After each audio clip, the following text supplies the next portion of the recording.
Did you ever wonder how strong the Straw Hats will be by the end of the series? Which new abilities and power-ups will they unlock? And most importantly, what will their final bounties be? Well, after thoroughly analyzing each Straw Hat member for months and finding patterns in their bounties, I finally got answers to all of these questions. For example, Chopper is definitely overdue for a power-up, and the one that I'd really like to see him get is Armament Hockey. Now don't get me wrong, Chopper is already pretty strong, which he proved by doing surprisingly well against Queen during the raid.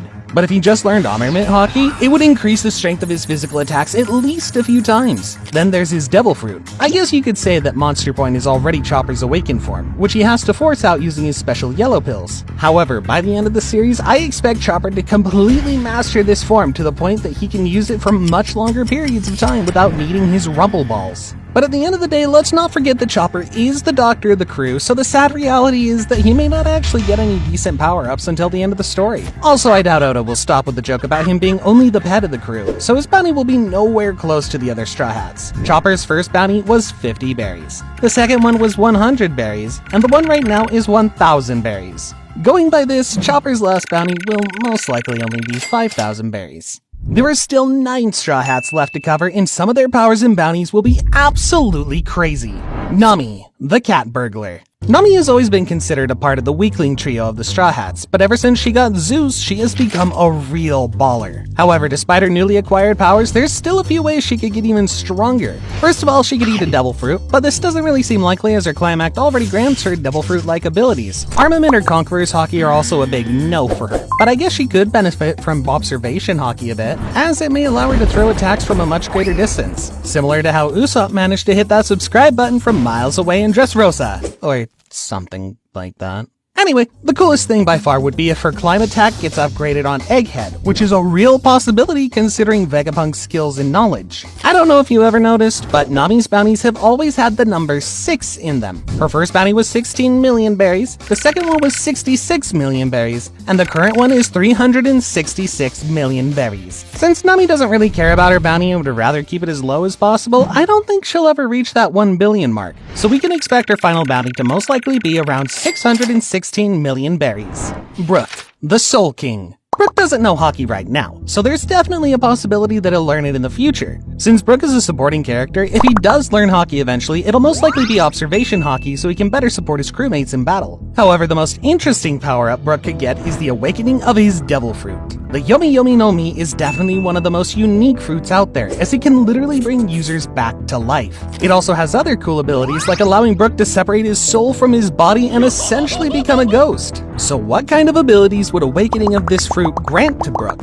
Well, although this is purely speculation, based on other awakenings we've seen in the series so far, Brook may be able to project his abilities on the world around him. For example, he may be able to separate other people's souls and bodies, or maybe even consume the souls of other people in order to temporarily gain their abilities. All of this sounds really cool, and if Brook ever held a concert again, he could literally give his audience an out-of-the-body experience. If you look at Brook's previous bounties, you'll see that Oda, the creator of One Piece, loves to pair Brook with the numbers 3 and 8. His first bounty was 33 million berries, his second was 83 million, and his current one is 383 million. Based on this, Brook's fourth and final bounty will most likely be 838 million berries. Although this is a pretty impressive number for Brook, it's nothing compared to some of the bounties we'll talk about later. Iron Man Franky. Franky is already pretty strong, no doubt about it, which he proved in Wano when he single-handedly defeated Sasaki of the Tobi Roppo. But the real question is, how strong can he get?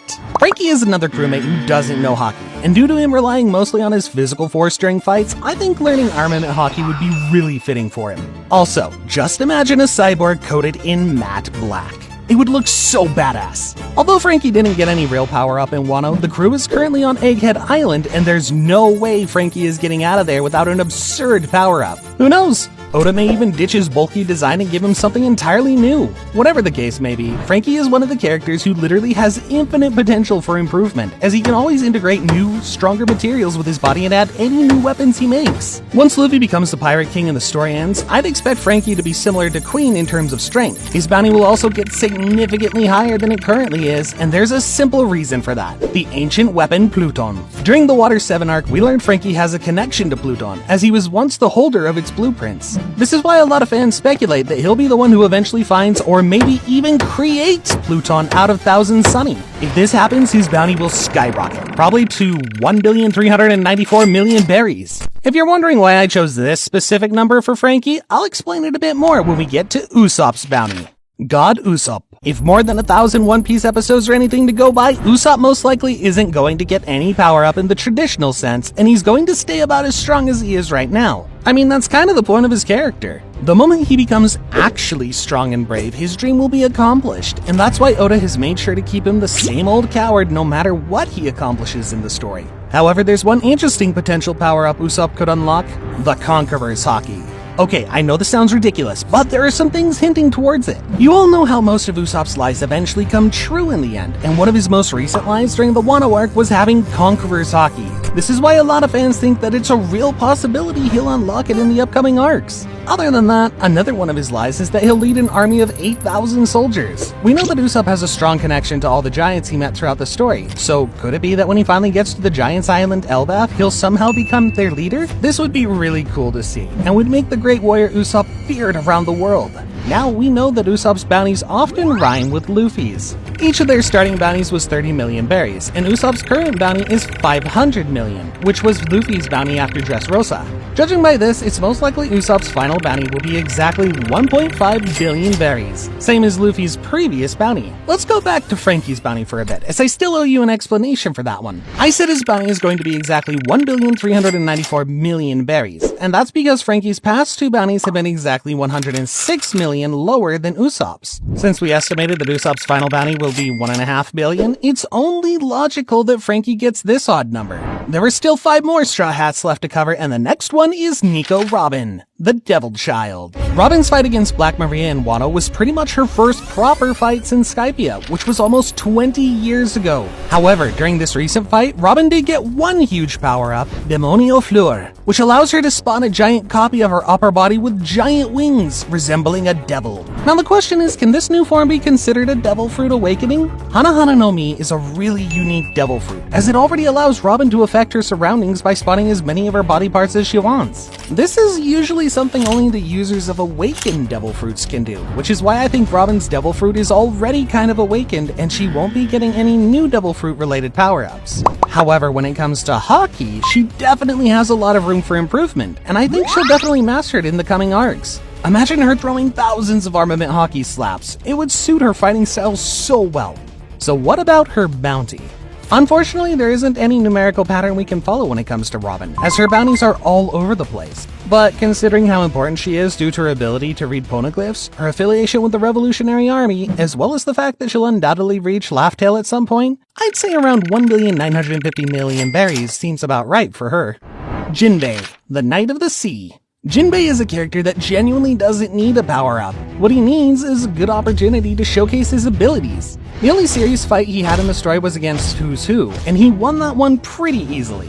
Even pre-time skip, Jinbei was portrayed to be Ace's rival in terms of strength, meaning that right now he should be much stronger than him. But if I had to choose one power-up Jinbei is going to unlock towards the end of the series, I'd say with a lot of certainty that it'll be Conqueror's Haki. Conqueror's Haki is all about willpower, and Jinbei definitely showcased a lot of it during his epic scene with Big Mom, showing he didn't fear the Emperor in the slightest. Another possible power-up for Jinbei would be a Devil Fruit, but considering how pretty much no fishermen have Devil Fruit powers, this is highly unlikely. When it comes to bounties, Jinbei currently has the 3rd highest in the crew, right between Zoro and Sanji. However, if it helps Sanji fans feel any better, Jinbei's next bounty probably won't have that much of an increase, putting him around 2.2 billion berries.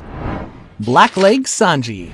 During Wano, Sanji proved to be above Emperor Commander tier. He's probably comparable to someone like Marco in terms of strength, but considering he's one of the main fighters of the Straw Hats, it's obvious that he'll get even stronger. The Ifrit Jumbe he used in Wano after awakening his genetic enhancements may not be the power-up we were all expecting, but it definitely is a cool one, and was enough to steamroll Queen. Until the end of the series, Sanji will get a better understanding of his Germa genes, and use them to create an even hotter version of the Diable Jumbe. Since Sanji is a prince of the Germa Kingdom, it's possible that at some point in the future he'll be able to command all of Germa's special forces. This will most likely happen in the final war against the world government, and will earn Sanji a monstrous final bounty of 3.3 billion berries. Before we cover the man himself, Monkey D. Luffy, and his ridiculous end of the story bounty, let's first cover his right-hand man, Roronoa Zoro, the Pirate Hunter.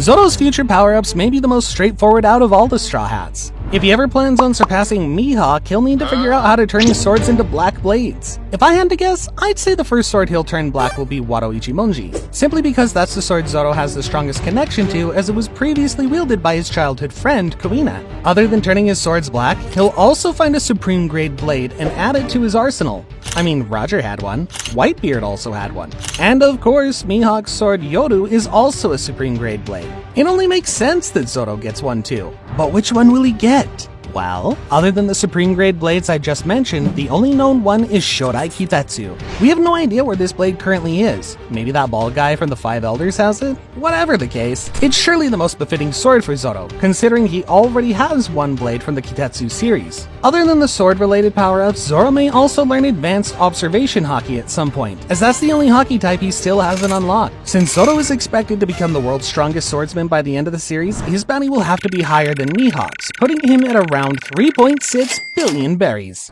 Straw Hat Luffy. To be completely honest, it's hard to see Luffy getting another major power-up. He's already awakened a mythical Zoan fruit and has advanced mastery of all three forms of haki. He's also defeated Kaido, who is considered the strongest creature in the world, in a one-on-one battle. I mean, seriously, what else can Luffy possibly do to get any stronger than this? The only thing I can think of is that he needs a bit better understanding of Gear 5, which would allow him to waste less energy and stay transformed for longer. A lot of people still believe Luffy will eventually unlock Gear 6, but that just makes no sense, as he himself said that Gear 5 is his peak. By the end of the story, Luffy will become king of the pirates and the strongest character in One Piece, even stronger than Roger. He's surely going to defeat both Akainu and Blackbeard, and if he gets a matchup against Inu, he'll defeat them as well.